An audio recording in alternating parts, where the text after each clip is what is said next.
Hello and welcome to the first Africa Construction Law podcast. My name's Yolanda Walker and I'm a director at Africa Construction Law. I'm also a partner at DWF and I'm really pleased to be joined today by the founding member of Africa Construction Law, Mr. Ngo-Martins. Ngo-Martins is a partner at 𝐓𝐡𝐞 𝐀𝐂𝐋. Welcome, and we thought it was really important to do this podcast and to start with you, Ngo, because we've been going as an organisation for 4 years now, and we wanted to let our members have a bit more of an insight into us as an organisation, us as individuals, us as the board, and to give some more clarity on where we see it going in the future, and also just give some history as to how we ended up here. Sure, actually. So let's kick off right at the beginning. All right. Tell me about your career. What do you do? How did you end up where you are now? Oh, okay. Thank you very much, Yolanda. I'm a lawyer by profession. I'm a partner in the firm of 𝐓𝐡𝐞 𝐀𝐂𝐋 𝐏𝐴. I'm a partner in the dispute practice of the firm. So essentially what I do day to day is mainly international arbitration and assisting clients with respect to, the enforcement of arbitral award. I also lead the construction practice of the firm. So by virtue of that, I sort of do both non-contentious and contentious construction law work, essentially. Your firm's based in Lagos? Yes, based in Lagos, but we're part of the ALN Alliance, which is called the ALN Network, essentially, that enables us to work collaboratively with members of the Alliance in various African jurisdictions, and we found that very useful for clients who are looking to extend beyond the Nigerian, to other jurisdictions within the African continent, essentially. So do you do litigation as well? Oh, yes, indeed.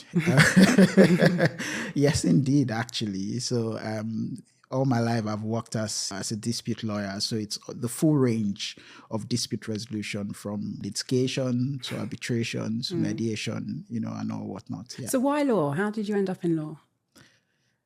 Yolanda, I've been asked that question many times, and it's a very basic answer. I grew up in a family of lawyers. My dad was a lawyer. My mom was a lawyer as well. Wow. So while growing up, I was mentored by lawyers, essentially.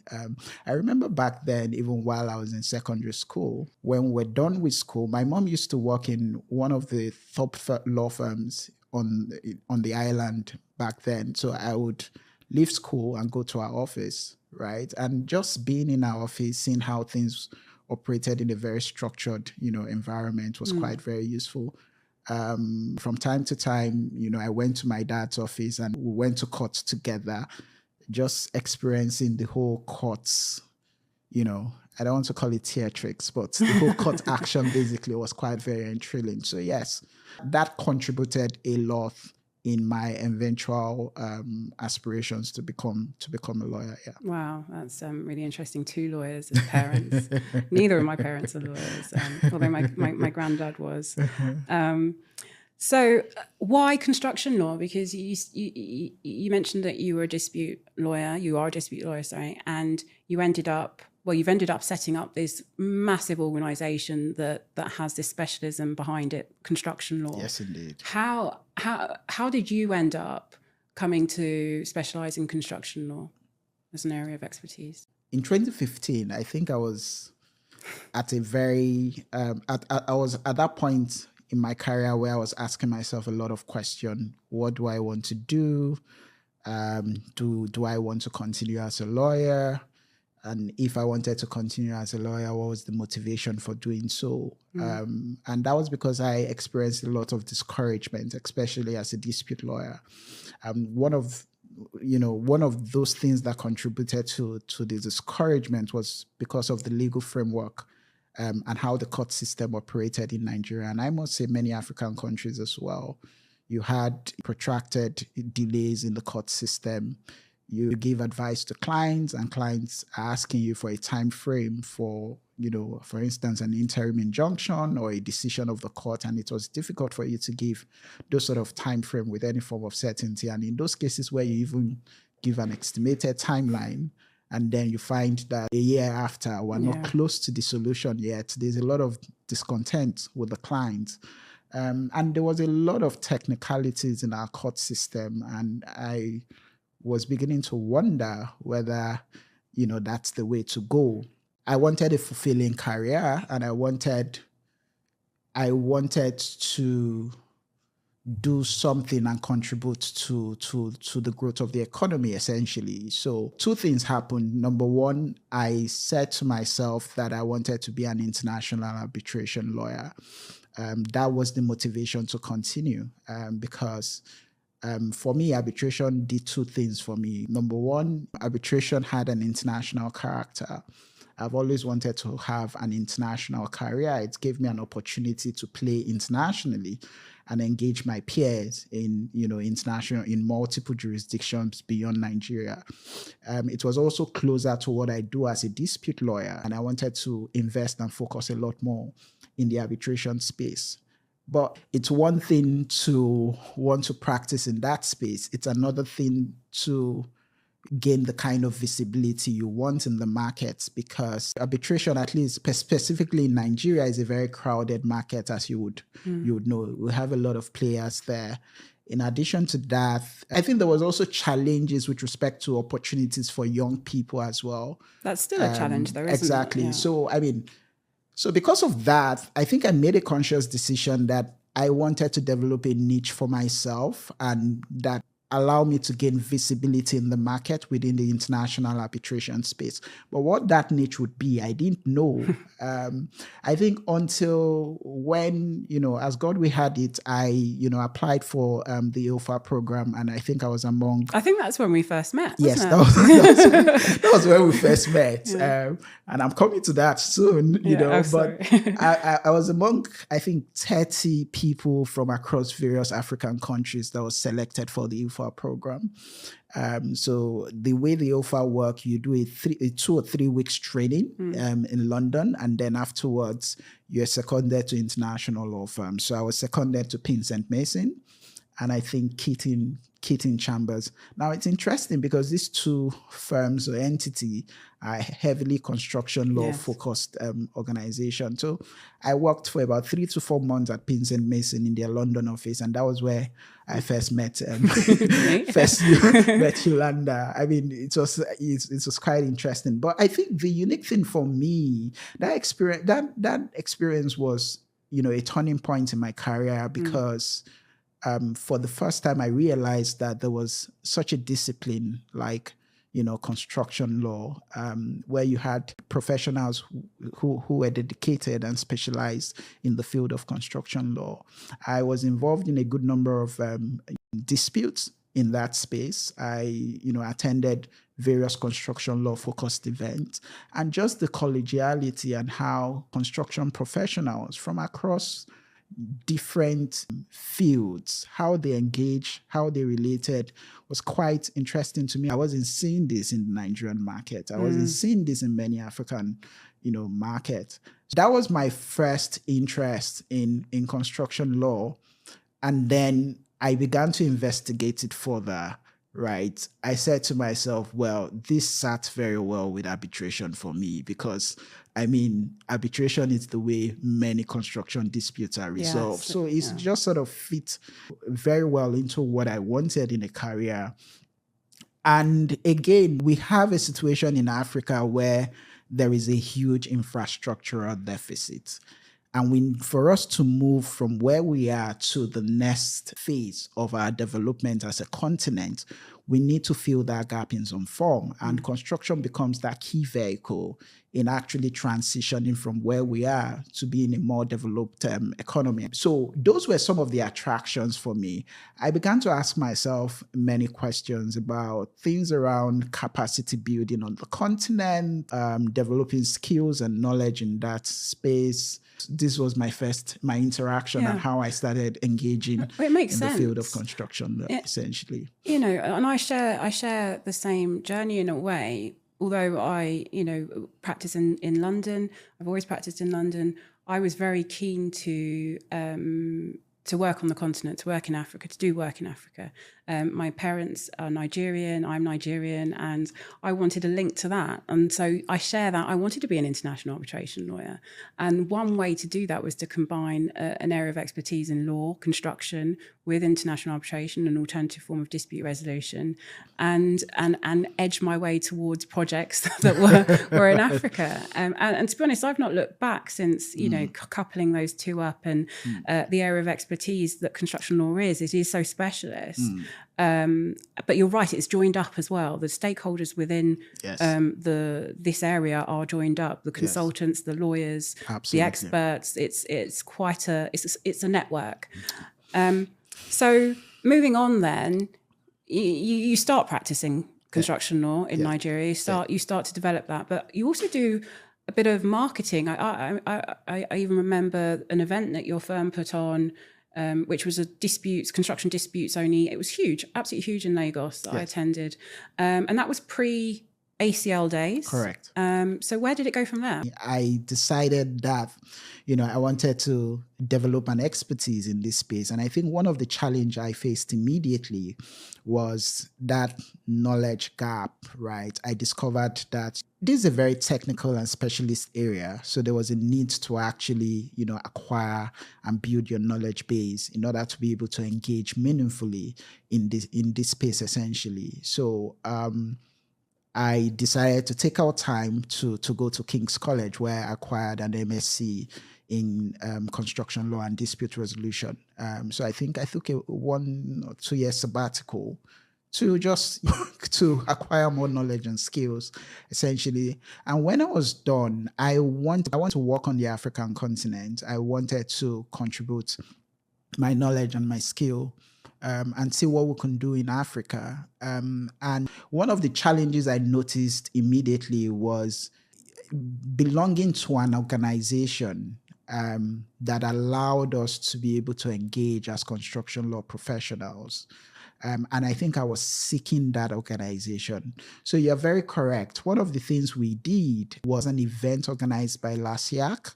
And I remembered we actually invited you to speak at that event. It was DMAP? It was DMAP, yes. Yeah, it was DMAP. And it was, a very interesting event. It was, a DMAP that, disputes, an infrastructure project, in Africa, basically.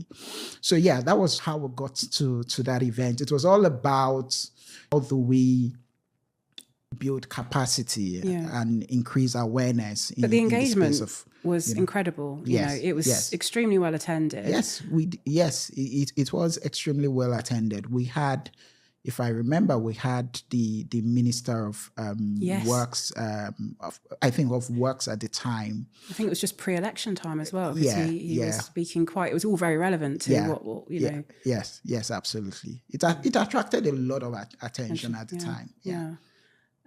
So DMAP happened. I think it happened again. I think you held it again.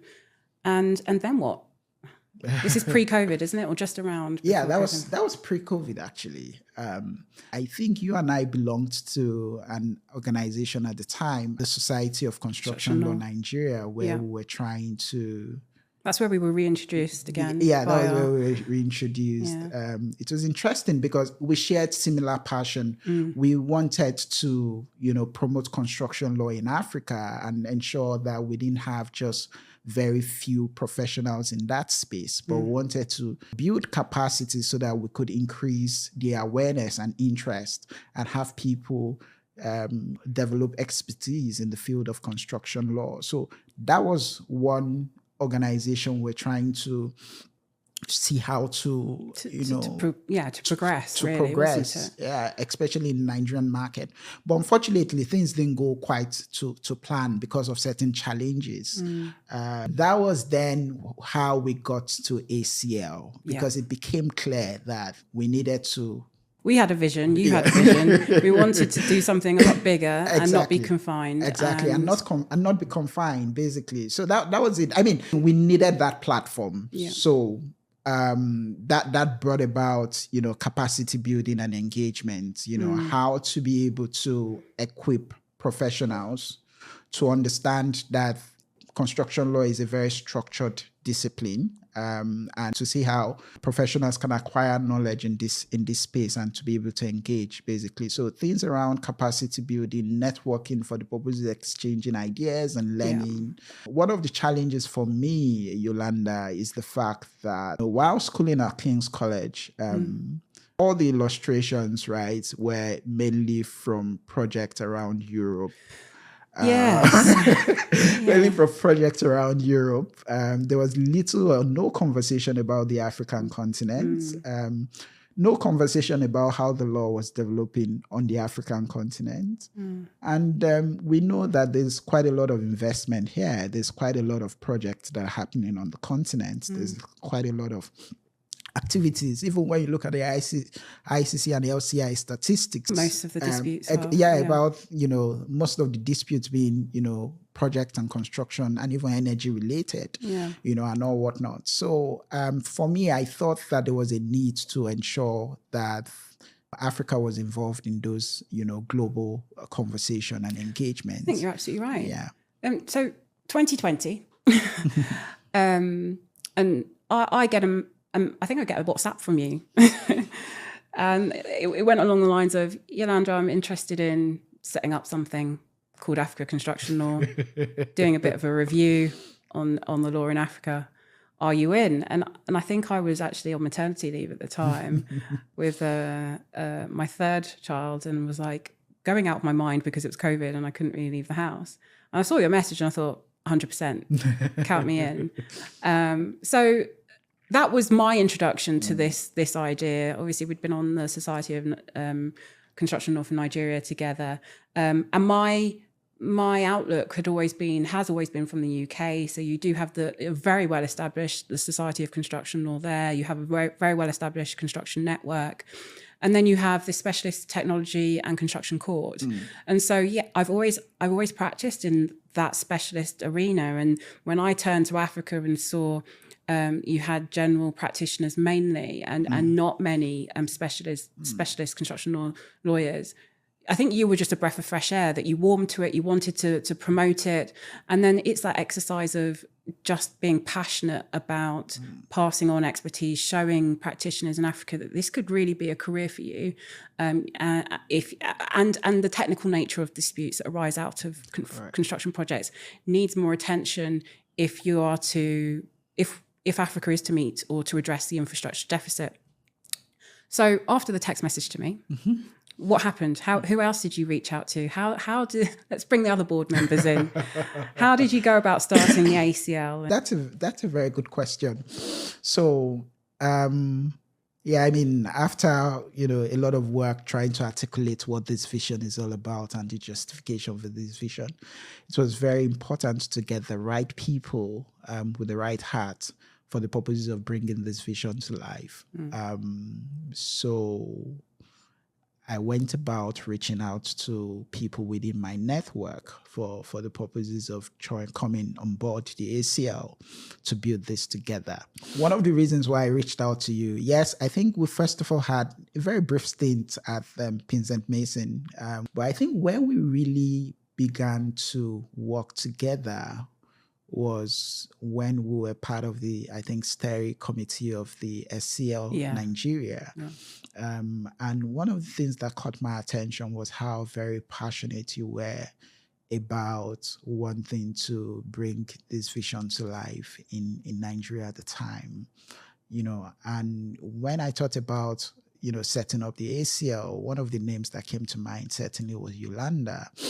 And, I had no hesitation reaching out to you at the time because, you had the expertise and obviously you had a lot to share to the continent. So, and I also thought you were passionate about it, and it turned out that I was right. So, and I reached out to other people. So I reached out to Ademola Bamboshe, who is a senior associate at Hogan Lovells. he's one of the people I reached out to, and we've actually worked together. We were part of the founding members of the Africa Arbitration Academy. That was, I think, my first interaction with Ademola, and then we turned out to be very good friends as time went on. So when I shared the idea with him, I wasn't so sure how he would receive it, because I know he's more of an arbitration practitioner, and I wasn't so sure whether he wanted to take a very specific interest in construction law as well. But when I spoke to him, he was very keen, and he thought it was, a fantastic idea. And, that was how he came on board. And I think we did a lot of brainstorming in just trying to conceptualize the idea, build the architecture, at least on paper, before reaching out. Adeola Adeyemi, right? So she's one of the early people I reached out to. She's been my friend, and she's been very supportive of the idea as well. She was also with us on the SCL Nigeria, wasn't she? She was also on the steering committee. Yeah. So I reached out, and I mean, she was on board as well. And then we had Sekai Iyambo. I was invited to speak at an event in East Africa. I think it's the East African Arbitration Conference. It was COVID period, so a lot of things were happening virtually. So I spoke at that event, and one of the person that asked the question was, Sekai Iyambo. So after the event, I was like, who is this lady? I did some research, and it turned out that, she was African, because that was one of the things that we were looking out for in trying to form the board or the board of directors of ACL. We wanted someone who was African, who had an African focused practice, and who was obviously committed in actually building capacity on the African continent. So she's a non-lawyer. She's a consultant. Yes. At the time, she used to work with HK. She's from Zimbabwe. I thought this was excellent. She had something that none of us had. I think that you're right, yeah. She had something that none of us had. So I thought she was going to be an excellent addition to the team. So after the event, I probably reached out to her on LinkedIn, and then somehow we set up a meeting, and then we spoke. Just speaking to her, I could see the interest. So that was how Sekai came on board. We worked together, and at some point, I think I made the pitch to the board for us to bring her in as part of the board of directors. It was very unanimous. There was no dissent at all. And then I think the last person was Mitchell. Yeah. Mitchell. So Mitchell is very interesting. Mitchell, I stumbled on Mitchell's profile. Mitchell went to King's College like myself. So she did the MSc course in construction law and dispute resolution. She was based in South Africa.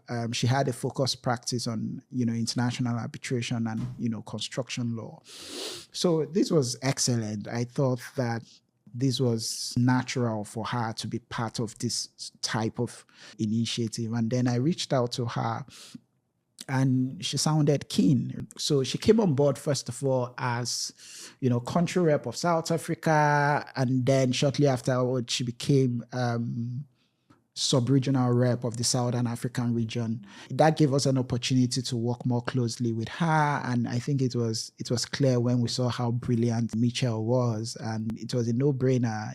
I came to the board. I said, guys, we need to make Mitchell a board member. In addition to that, we have the advisory board. We have the board of directors, who are made up of young people. Yeah. The advisory board are more very senior members of the profession. We realized that there's a lot to gain from the wealth of experience of these practitioners who have been involved in this field of law on the continent for a very long time.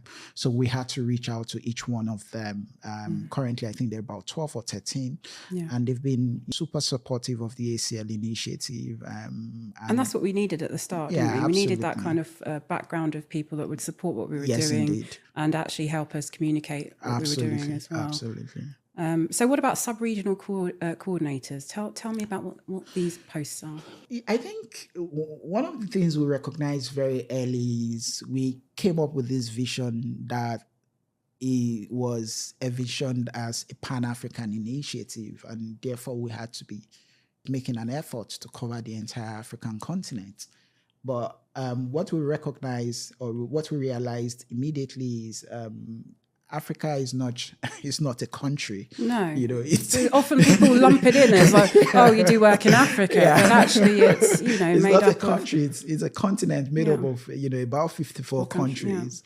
With diverse legal system, from common law to civil law, to some country having more Lusophone influence and all whatnot. So there was a need to sort of create sub-regions, because we realized that there are certain sub-regions that have some homogeneity to them in terms of the legal frameworks, in terms of the culture, in terms of the legal tradition and all whatnot. So we came up, I think, about 4 or 5 sub-regions then. A Francophone, which was meant to cover the OHADA countries, then the West African sub-region, the Southern African, the Lusophone speaking African countries as well. And I think there was in Northern Africa, especially the Maghreb countries. So with this, we needed to reach out to people who would be able to work with us in trying to promote what we do. Wonderful. So just moving on to what the ACL does, I'd like to talk quickly about the ACL Review and the ACL Blog and the ACL Academy. I remember, so the first project I was given was the ACL Review, and that is a study of the law, construction law, in each jurisdiction. And so far, I think we're covering 11 jurisdictions, African jurisdictions, and trying to get to grips with what the law is in those countries as regards construction. But to give it authenticity, we have local authors. So we've engaged and collaborated with local law firms in those jurisdictions. We've then passed it through a review system by our advisory board members. And then it's finally, I'm editing it as the final cut. In addition to the review, we have the blog. Tell me about the blog. Yeah, just to speak about the review very quickly. I think one of the things we realized very early is the fact that construction law in Africa is slightly different from the stage of advancement you find construction law in many European countries, at least in the UK. We discovered that the stage of development of construction law was different depending on which country you're dealing with. And because of that, there was even a need for us to understand what's actually happening on a jurisdiction by jurisdiction basis. And we also thought it was useful for investors and corporates who are looking to expand their operation into the African market. It was an opportunity to provide an information park where investors thinking about setting up businesses in these countries can, at one glance, get to a good high-level overview of what the legal framework is, how the laws of the country treats common issues of construction law, like concurrent delays, what the legal system is, how and those sort of things. And that was the drive behind it. You've talked about the blog. The blog is one of the projects I was absolutely very delighted when we're able to launch the blog. And I think I must also mention Sadaf. Sadaf, who used to work, Sadaf used to work with a law firm in Dubai at the time. So we worked together in just conceptualizing the blog, and we wanted to give Africans, an opportunity to be able to share their experience on what's happening on various projects they're dealing with and what they're seeing in terms of changes in the law in their jurisdiction, essentially. It all comes back to the point that a lot of things are happening in the African market. So we wanted, to sort of like tell our story about what's happening, what are the legal frameworks, what's the changes in our law, what are the latest developments, so that upon a very quick read, without maybe 5 minutes or less, you can read an article and encourage engagement and exchange of ideas across the continent. So that was essentially the vision, behind the blog. And I think since it launched, it's been growing strong, and we've continued with that vision till date. So yes, that's with respect to the ACL blog. You talked about the ACL Training Academy. Yes. Oh, the Training Academy is also another project that is absolutely very dear to my heart. And I think it's central to our core vision of capacity building and training on the African continent. Like for me, I will share my own experience. When I decided that I wanted to develop a niche in the construction law space, one of the things I realized very quickly was that there was a lot of learning I needed to do. And even trying to acquire that knowledge was a challenge because there was no many sources out there through which one could acquire that knowledge. And I then had to go to King's College. But not many people will be able to gather the resources to do so. And I think the ACL Training Academy provides that system where you could have some sort of foundational knowledge of construction law as a discipline.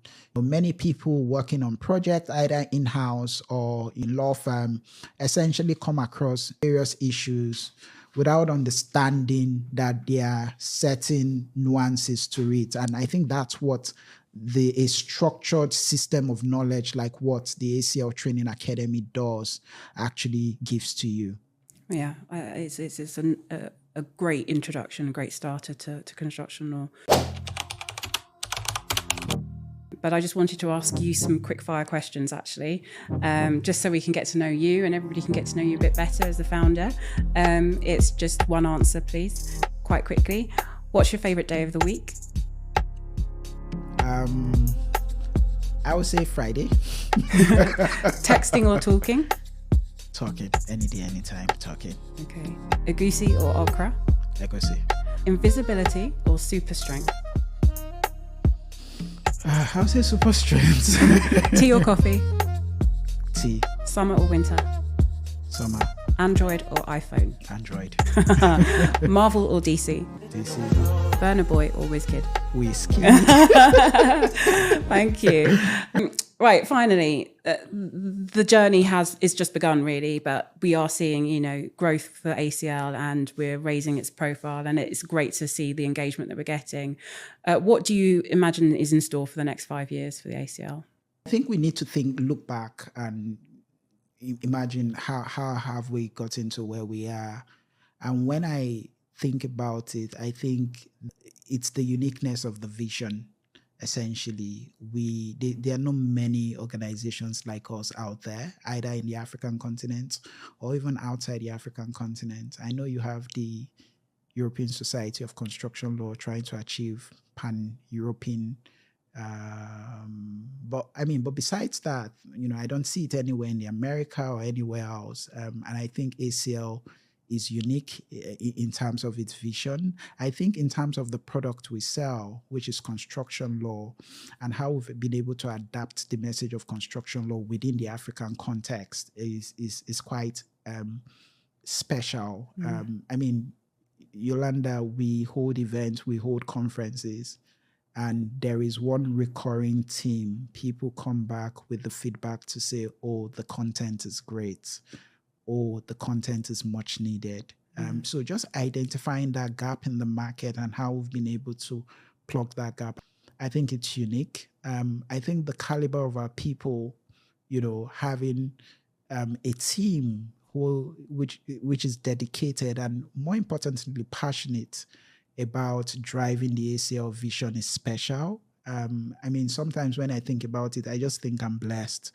A case in point is the last ACL conference, right? The way the members of the ACL board just come together and make things happen. I remember in the middle of the conference, I had one client instruction, those client type deadline, which is, there's no way around it. You have to deal with it. And those sort of sudden instructions. So because of that, I had to excuse myself for the majority of one of the days of the conference. And the way, the board members came together and just everybody played their part and things went well was very, very special. And when you look at it, sometimes we forget that we're actually competitors, basically. Yes, we do. We are competitors, essentially, all of us. But how we've been able to rise above it, Yeah. show how special the vision is and how committed we are towards. But that's authenticity for the passion of what we're doing. Exactly. And I think that collegiality and collaboration is actually very, very special. And I think those are the sort of things that has brought us to where we are here as an organization. And looking at the next 5 years, I think some of the things I would like to see, and I'm speaking for me personally, is I would like to see us grow our membership. I would also like us to be able to cultivate an ACL community, professional community, essentially. That would be should I say a dream or fantastic. I think we're getting to a stage where we're going to see growth, particularly in many African regions, strengthening the administrative framework of our presence in key African jurisdictions. And that's because I think it's very organic. We're beginning to have people ask those difficult questions about what framework or system is in place for us to be able to expand what ACL is doing at the country level. And I think we need to address those yearnings. So I see that in the next couple of years, we're going to see a lot more expansion in those directions. I think the ACL Training Academy is also one area where there's going to be a lot of investment and a lot of, development as well. The Academy has started with the foundational courses, but we're going to see more courses introduced that are targeted at meeting the needs that are on ground. And I think work is being done to make it world class and to make it more relevant and effective. So yes, those are some of the sort of things I see currently, and Well, thank you. Ngo, it's been a pleasure talking about the ACL and where it all began and where we've got to now and what's on the horizon. Thank you very much for joining me today. Thank you very much, Yolanda. Thank you.